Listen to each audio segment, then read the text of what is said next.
La paz del Señor, querido hermano y querida hermana. Lunes Santo, solemnidad, Epístola de Isaías, capítulo 42, versículo 1 al 7.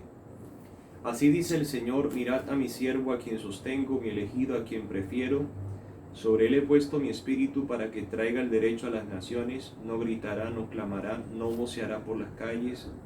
La caña cascada no la quebrará, el pábilo vacilante no lo apagará. Promoverá fielmente el derecho, no vacilará ni se quebrará hasta implantar el derecho en la tierra. Y sus leyes que esperan las islas, así dice el Señor Dios, que creó y desplegó los cielos, consolidó la tierra con su vegetación, dio el respiro al pueblo que la habita, el aliento a los que se mueven en ella. Yo el Señor te he llamado con justicia, te he cogido de la mano, te he formado y te he hecho alianza de un pueblo, luz de las naciones, para que abras los ojos de los ciegos, saques a los cautivos de la prisión y de la mazmorra a los que habitan las tinieblas. Salmo 26. El Señor es mi luz y mi salvación, ¿a quién temeré? El Señor es la defensa de mi vida, ¿quién me hará temblar? Cuando me asaltan los malvados para devorar mi carne, ellos, enemigos y adversarios, tropiezan y caen. Si un ejército acampa contra mí, mi corazón no tiembla. Si me declaran la guerra, me siento tranquilo. Espero gozar de la dicha del Señor en el país de la vida. Espera en el Señor, sé valiente, ten ánimo, espera en el Señor. Continuación del Santo Evangelio según San Juan, capítulo 12, versículo 1 al 11. 6 días antes de la Pascua fue Jesús a Betania, donde vivía Lázaro, a quien había resucitado de entre los muertos. Allí le ofrecieron una cena, Marta servía y Lázaro era uno de los que estaban con él a la mesa. María tomó una libra de perfume de nardo auténtico y costoso, le ungió a Jesús los pies y se los enjugó con su cabellera. Y la casa se llenó de la fragancia del perfume.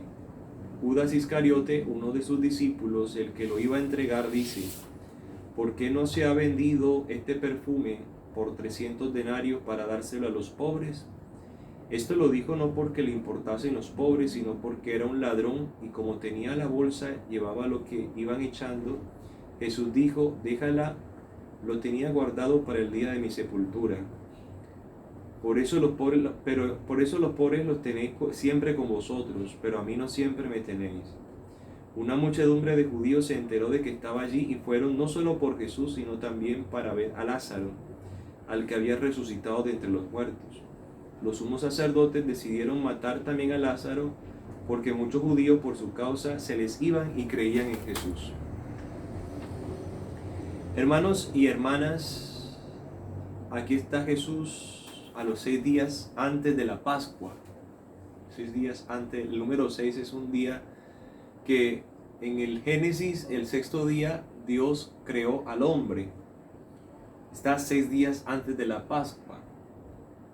Ese número 6 es la imperfección del hombre, que hasta no llegar a la Pascua, ese hombre no va a ser plenificado. Es decir, Jesús tiene que pasar por esa pasión, muerte y resurrección para devolverle la vida nuevamente al hombre. Fue Jesús a Betania. ¿Qué significa Betania? Casa de la obediencia. Donde vivía Lázaro. Lázaro era obediente a Dios, igual que María y Marta, sus hermanas. Había mucha obediencia en esa casa. Allí le ofrecieron una cena. Marta servía y Lázaro era uno de los que estaban con él a la mesa. Quieren resaltar la presencia de Lázaro, que fue resucitado.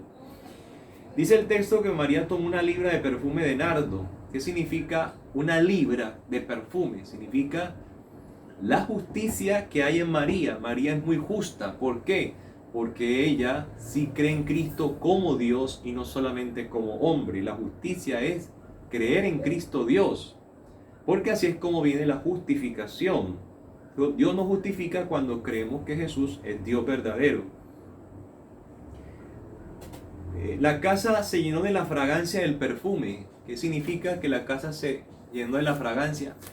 Como es la casa de la obediencia, es decir, la iglesia representada en Betania, en esa casa en Betania, entonces la iglesia se llenó del perfume de Jesús por la justicia que consiste en creer en Cristo, verdadero Dios. La iglesia es obediente cuando reconoce que Cristo es Dios. El texto aclara, Judas Iscariote, el que lo iba a entregar, resalta ese texto, pregunta a Judas, ¿por qué no se ha vendido este perfume por 300 denarios para dárselo a los pobres? Y el mismo texto del Evangelio dice que esto no lo preguntó porque le importasen los pobres, esto no lo dijo porque sea muy condescendiente con los que necesitados, sino porque era ladrón y llevaba la bolsa del dinero de los discípulos de Jesús. ¿Por qué Jesús le permitía llevar la bolsa a Judas?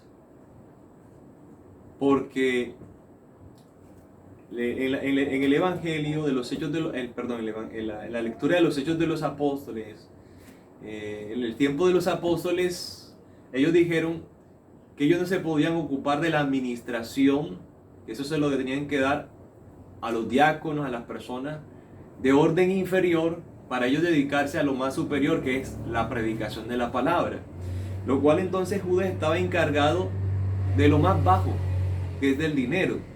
Y los demás discípulos estaban encargados de lo superior, que era la evangelización, ¿cierto? Si Judas lleva el dinero, es porque, y Judas va a traicionar al Señor, es porque está cumpliendo con una función inferior dentro de la jerarquía eclesiástica. Así que el que tenga la bolsa de dinero, el que maneje el dinero, es el menos importante en orden al reino de Dios, en orden a la jerarquía eclesiástica. Además, Judas se le da esa bolsa, se le confía esa bolsa para que cuando traiciona al Señor, como se sabe que lo van a traicionar, no vaya con la excusa de que lo hizo por dinero. Así que la excusa de Judas por traicionar al Señor no es por dinero, es por otra cosa, tiene otros intereses. Eso es lo que está resaltando el texto. Si Judas traiciona, no es por falta de dinero, porque él llevaba la bolsa de dinero y era un ladrón, de allí cogía el dinero. Jesús condesciende con Judas cuando dice, déjala, lo tenía guardado para el día de mi sepultura. Está condescendiendo con Judas. Dios es muy misericordioso y ama a Judas, que sabe que lo va a traicionar. Eso nos da un ejemplo a nosotros de que hay que amar inclusive a los que van a traicionarnos y los que nos han traicionado, porque Dios seguirá amando a Judas inclusive después de que lo traicione. Así que si Judas se arrepiente, Dios lo hubiera perdonado. Jesús le contesta que este perfume lo tenía guardado para el día de mi sepultura, y le dice, porque los pobres los tenéis siempre con vosotros, pero a mí no siempre me tenéis. 2 veces habla de sepultura. Lo tenía guardado para mi sepultura y no siempre me tendréis. O sea, como quien dice, le está diciendo a Judas, Judas, no te intranquilices porque yo dentro de poco voy a morir. Si te molesta mi presencia corporal, pues María ya tiene preparado el perfume para mi sepultura y dentro de poco ya no voy a estar con usted. O sea, como quien dice, le está echando en cara a Judas, a ver si reacciona. Mira, yo sé que de pronto te molesto con mi presencia, entonces no te preocupes que yo te voy a cumplir el deseo de no estar más, porque a los pobres los vas a tener siempre con ellos. Es algo, no sé si llamarlo irónico, no sé, o más bien, más que irónico, es como para que Judas despierte, para que si Judas se conduele de nuestro Señor, que le está avisando que va a morir, pero aún así Judas no reacciona. Eso demuestra el nivel de malicia, de perversidad y de ceguedad que tenía Judas por estar aferrado al dinero, por estar pensando en los bienes de este mundo. Así le pueden pasar a las personas que aman mucho el dinero y están apegados a él. No se dan cuenta de que asesinan a su mismo Dios con sus pecados. Ahora, hay otra parte donde el evangelista dice que muchos judíos se enteraron de que estaba allí, fueron no solo por Jesús, sino por quien habían resucitado. Y a lo mejor era para preguntarle a Lázaro, que es el interés de muchos de nosotros, cómo es la vida eterna, cómo son las almas, preguntarle cosas del más allá, por supuesto. Y por último, pues deciden matar también a Lázaro, porque muchos estaban creyendo por causa de Lázaro. La locura del pecado embruteció la consideración de estas personas en creer que matando a Lázaro ya iban a desprestigiar a Jesús, iban a esconder a Jesús. Pues ya hemos dicho que Jesús, si tuvo poder para resucitar a Lázaro, también tendrá poder para resucitar a cualquier muerto, que de hecho, se va a resucitar a Él mismo y van a resucitar con Él muchos muertos de la antigüedad que se le van a aparecer a muchos ahora después de muerto. Pues bien, hermanos y hermanas, agarrémonos firme de nuestro Señor, no nos soltemos de la oración, hagamos penitencia, mortificación de vida para no caer en tentación y resistir a esa fuerza del mundo material que nos incita a amar el dinero. Que Dios te bendiga, que la reina de la paz te conceda su bendición maternal en el nombre del Padre, del Hijo y del Espíritu Santo. Amén. Feliz día santo.